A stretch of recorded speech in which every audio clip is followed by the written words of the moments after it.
Hello, I'm a woman who has been married for 15 years. People say you cannot change a person. It was until now. I thought that saying did not apply to me, but when I was betrayed by a trusted family member, I finally realized the truth of that. Humans are the only animals that repent. But in this world, many decrepit humans exist who are shameless like my brother-in-law. At the time I got married, my brother-in-law was in 9th grade. He was 12 years younger than my husband. Thus, even when he became an adult, he always seemed young in my eyes. I would overlook his mistakes and cover them up for him secretly from my parents-in-law more times than I can count when he got into trouble. I was hoping that he would eventually grow out of it and become mature as he got older. However, he betrayed my trust and stabbed me hard behind my back. When I think about it, even now, I get so upset that it makes me sick to my stomach. I grew up under a widowed father as the oldest with one younger brother. My mom passed away when I was young, so I had to take care of the household chores early on. By the time I was in 3rd grade in elementary school, I was able to cook pretty well, cared for my brother who was 3 years younger, and did all the household chores, so I had no time to play with my friends. But I never considered myself to be unhappy, and just thought that I had to overcome whatever life threw at me. The reason for that may be because I grew up watching my dad, who steadfastly dealt with life without any complaint. My dad worked at an electronic appliance store and did deliveries and installations. He wasn't a permanent employee, but worked as an independent subcontractor for the company. Thus, he earned as much as he took on the job. It was seasonal work where the income would be high during spring and fall, when people would move or get married a lot, and summer with demands for air conditioners increased. However, the work was very physical, requiring carrying heavy appliances on his back that left his body covered with black and blue marks. On rainy days, he especially suffered greatly from aches and pains all over his body. Thanks to my dad for all his hard work, my younger brother and I could grow up. And I could grow up without lacking anything. My dad paid for our extra tutoring and made sure we were clothed and fed well, so that we never had to envy others. I spent my middle and high school years without lacking anything and was accepted into the college that I had selected. It wasn't the most prestigious university, but it was still highly ranked in the major I wanted, so I was satisfied. My dad, who never said anything about my higher education, was happier than me when he heard that I got accepted. He was so proud of me that he even treated all his friends to celebrate that night and came home drunk, smiling the whole time. Kenna, I'm so thankful for your hard work when you didn't have a mother to help you, by not only studying hard, but doing the housework and even taking care of your brother and me. You really did a great job, yet you still got accepted at a great college, so I am so proud of you that I want to brag about it everywhere. Now when you go to college, buy things for yourself like makeup and pretty clothes. Go on dates, and enjoy your college campus life. Don't worry about your brother and me anymore. You should now do things for yourself, okay? Do you understand what I mean? You shouldn't sacrifice yourself anymore. Don't think about me or your brother, but only think about living a life for yourself. And for your dream, you don't even need to get married. If you want, I'll pay for your tuition for your graduate school, and even let you go abroad to study if you want. In truth, those words did not ring in my ears at that time. Marriage seemed too far away to be even considered at that time, but it wasn't as distant as I thought. As if it was fated to meet. I met my husband at a most unexpected place by chance, and we ended up dating. It was during a winter break when I was a junior in college. My classmate referred me to work part-time at a local supermarket to promote some products in the store. It was just before the Christmas holidays, and I was asked to wear the Santa Claus costume to do the promotion. I had to stand all day to refill the inventory as soon as the products got sold, and the costume was very uncomfortable and unsuitable to be stocking the high shelves. It was also upsetting to be wearing such a tacky costume at my age, and not only that, I had to pay for the costume that I would only wear for 1 week, but it was very expensive. My classmate, who did the same job, told me that she was going to wear her dad's old Santa costume, but I didn't have one at home lying around, so I had to go to a store to buy one. Because of the holidays, the store carried a wide variety of inventory of the Santa costume with great differences in prices. For among them, I finally found a cheaper priced one, but I hesitated because the price was still too high for my budget. Then a store clerk came up and told me that it was on sale with a 30% discount. Even with the discount, the price was still too high for me to afford, especially since I would not wear it again after the job and I was reluctant to buy it. So I confessed to him actually, I'll be wearing this costume just for a promotion for only 1 week, and I'll never wear it again. Is it possible that I could rent it for 1 week? It's so wasteful to buy it at this price to wear it only for 1 week. The clerk apologized that they have no rentals and told me to check out a costume rental store. Feeling disappointed, excited people, I was about to leave the store when a man in a suit was staring at me and said, "Then how about this? Why don't you wear a costume and also promote it too? Then you could wear it for free, and we'd get to have our Santa Claus costumes to be promoted and help each other." When I heard that, I thought I had nothing to lose. All I had to do was tell the customers what size I was wearing if anyone asked about the costume, so I immediately agreed to do it. Thus, it was my first time to wear the Santa Claus costume and do the promotion. Amazingly, quite a lot of people asked me about my Santa Claus outfit, so I was able to refer many customers to buy them. During the break, I went by the costumes corner and the brand I was promoting had the longest line of the customers at the cash register. So I ran over and helped the customers to expedite the payment. You don't have to do that. I finish work after 10 tonight. But thanks for your kind consideration. Didn't you say your work is over after 1 week? Why don't I take you out to eat after that? Do you mean meet separately? Why? I was curious and asked him. Then a customer who was waiting to buy the costume said, "Hey lady, how come you have no sense?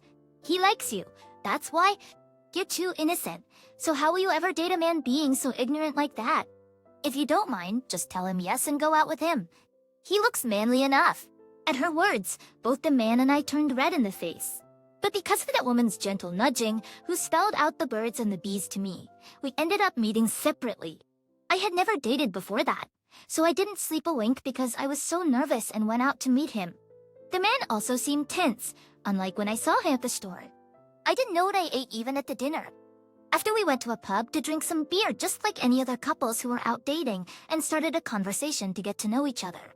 I learned that he was 4 years older than me, and he was at his first job, so he still had to pay back his student loan. Even though his dream was to be a singer because he had a brother who was still very young, and he couldn't depend on his parents. He just chose any job to do for now. Like in college, I even formed a band because my dream was to be a singer, but I gave it up early because it was too unrealistic under my circumstances. Whenever I see guys carrying the guitar case and performing on the street, I would envy them so much. Because he was the oldest son, he had to forego his dream and become a worker to make money, for which I felt empathy for him because I was in a similar situation. And I was attracted to him because we shared many common things. When we reached the bus station, the man handed me a shopping bag that he was carrying with him all night. When I looked inside, it was the costume that I had borrowed and returned to him. Actually, I didn't tell you the truth that I needed to our brand to be promoted. I just bought it and let you wear it. You keep it. It's a gift. He saw me first at the costume corner and fell in love at first sight that he bought that expensive costume and paid it with his credit card on installment and made an excuse with a lie. He was something to do such a thing, but I was so dense to even fall for that. We met several times since then, and naturally we became a couple. Because he just started to work, and I was a college student, we didn't have enough money to date often, but it was so reassuring to have someone with me. As soon as I graduated, we rushed into marriage. But my father was very disappointed at my decision. What are you rushing into marriage? You should date more men, have a more active social life, and make a decision after gaining more experience. Even though he wasn't against our marriage per se, he wasn't exactly welcoming it either. Dad, you are the one who told me to do whatever I want. I want to marry him and be happy. This is what I really want, so wish you would approve of my marrying him so that I could start a happy family. Eventually, my dad acquiesced and gave me his permission. So when I turned 23, I got married in the spring. I was sorry to leave my dad and my younger brother, but at that time, I could think of nothing else but was happier to be with my husband. After I got married, leaving behind my dad and my younger brother, I actually ended up spending more time taking care of my husband's younger brother than my husband. Unlike my husband, his brother was very immature and stubborn, doing whatever he wanted to do. He got into so much trouble at school that my husband and I had to go see the school counselor rather than his parents. Whenever that happened, my husband apologized to me, and I was able to put up with it because of my husband. My mother-in-law was insistent that her youngest son had to go to college when he didn't want to study, so my husband had to check all over to find a college that would accept his younger brother with his low grades. He ended up finally finding a technical college in a remote area, and his brother got accepted there only because the college lacked students, so they would accept anyone upon application. Thus, because of my husband's efforts, his brother was able to go to college.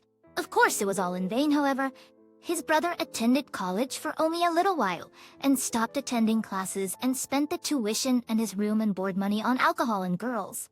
We only found out later that he quit college after his brother went into military service. We found out when we went to move his stuff from his rented apartment, and the landlady told us, in all my years of renting out to college students, I've never met such a bad tenant like him. I hate to talk badly about someone else's kid, but I am sorry to say that he is a problem kid. When my mother-in-law heard that, she simply said, he is still young, so he is immature. If you counsel him well, he would come around. He is a good kid, but he met some wrong friends, so you guys should pay more attention to him. Even though there is an old saying where everyone shunned porcupines, they are still the stars in their mother's eyes, and my mother-in-law fell into that category. My mother-in-law's love went too far, and in the end, it was rather poisonous. Love went too far, and in the end, it was rather poisonous. Anshin, my brother-in-law, who was discharged from the army, lived in our house for a while. He said he was preparing for a job, but that was just an excuse. He would extort money from his brother, and me with an excuse that he needed money for taking photos for IDs or enrolling in an academy, when in fact the money was used to hang out with his friends.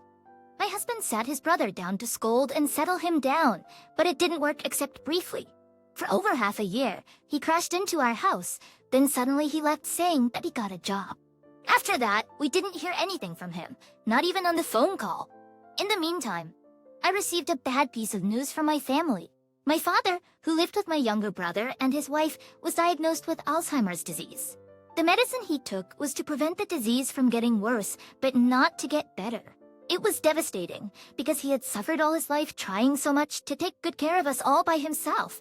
Yet now our living standards improved. He was losing his memory. I regretted the most for my selfishness, trying to find my own happiness over taking a closer care for my dad. Everything seemed like my fault, so I was about to ask my husband to let me take care of my dad by having him live with us. But I got a call from my younger brother. Hey sis, I'm sorry. I wanted to stay here and give up getting transferred to England. But my wife had been wanting to educate our kids abroad, so I couldn't cancel it. I am very sorry to you and Scott for this. I was worried, so I discussed it with Scott, and I didn't expect him to say that he would gladly take in our dad. When my younger brother discussed his worries over my dad, my husband said he would take care of him himself. When I heard that, I was in tears. I hugged him tightly when he came home from work. Why shouldn't you be that grateful for that? You've been taking care of my parents, and even my younger brother, and your father is my one and only father-in-law. So I should take care of him. What's the big deal? Don't think anything of it? If you keep saying that, you're making me get embarrassed. Thanks to my warm-hearted husband, I was able to live with my dad. Because my husband and I both worked, I had to hire a helper to care for my dad while I was at work. But I felt a lot of relief that I could watch over my dad right next to me, rather than away from him. After 2 years, my dad's condition got worse. He wasn't able to recognize me even. In a long-term illness, everyone becomes exhausted.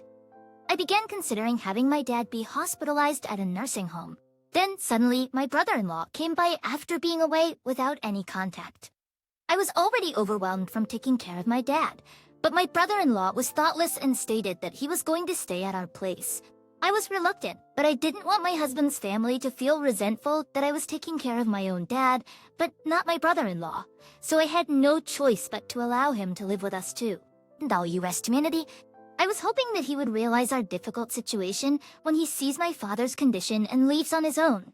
But suddenly, my brother-in-law made an unexpected suggestion.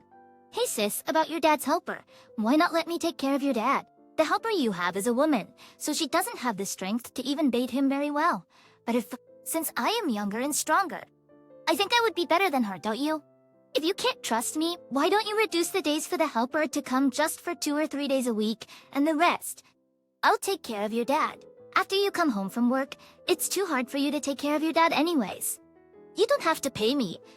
I have already received a lot from you, so I want to be of help to you in my own way, so you don't have to feel burdened. When I heard that truthfully, what is he really scheming? I thought, considering all the trouble he caused in the past. I couldn't trust him. I considered refusing it, but it was the first time that my brother-in-law volunteered to do something, and when he said he wanted to help me, I just couldn't coldly refuse him. I was exhausted from taking care of my dad at home and going to work without any proper rest. It's nursing home. On the other hand, I thought I should ask my parents-in-law about it first for their permission. Thanks for your kind offer, but it's not something that we should decide on our own that easily. Let me ask your mom and dad first. Don't worry about that. I'll take care of it. So you would agree with me if I get my parents to agree with it, right? As soon as I said okay, he went to his parents' house and got their approval. Asked, I had my brother-in-law taking care of my dad.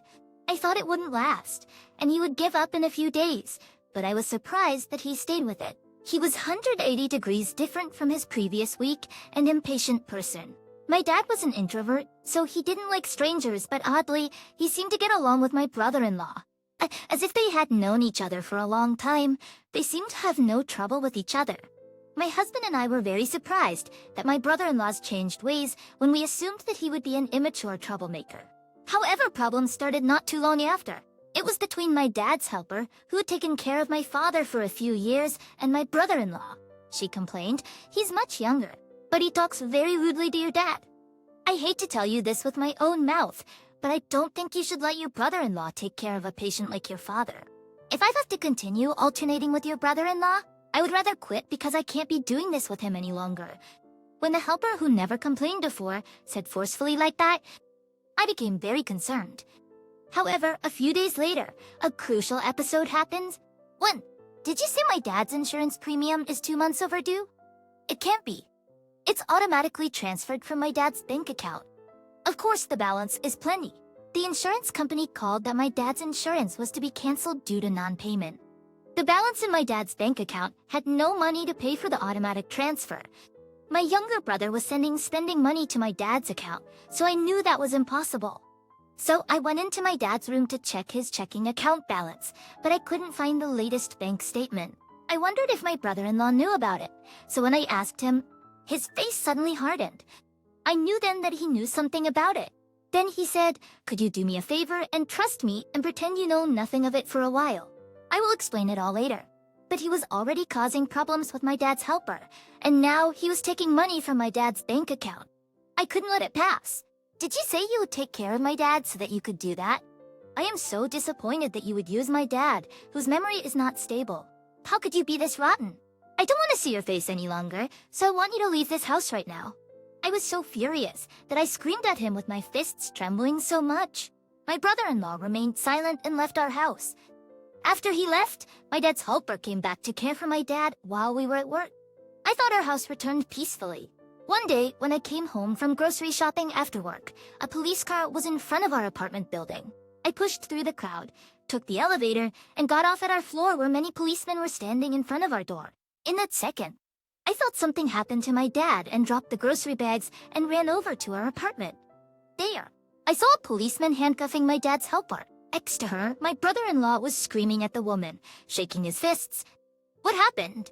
That night, I heard the whole story at the police station that was near our apartment. My dad's helper had taken my dad to the bank to withdraw money from the bank. Not only that, she went to the insurance agent to change the beneficiary to her name. She trained my dad to repeat her pre-planned script over and over again, and when he could not say it well, she did not hesitate to beat him up. The police said everything was videotaped because of the hidden camera in my dad's room. Was there a hidden camera in our house? My brother-in-law was suspicious when he saw the bruises on my dad's body, so he was the one who installed a hidden camera in my dad's room. He reviewed it remotely and saw the woman's illegal acts and reported to the police right away. When I had mentioned the checking account, he asked me to give him time to get the proof he needed from the hidden camera. I didn't know and just suspected my brother-in-law. I am so sorry. I only blamed you without knowing that. No, I understand. Even if it were me, I would have believed me, even with any proof. But I am glad that we could catch her red-handed.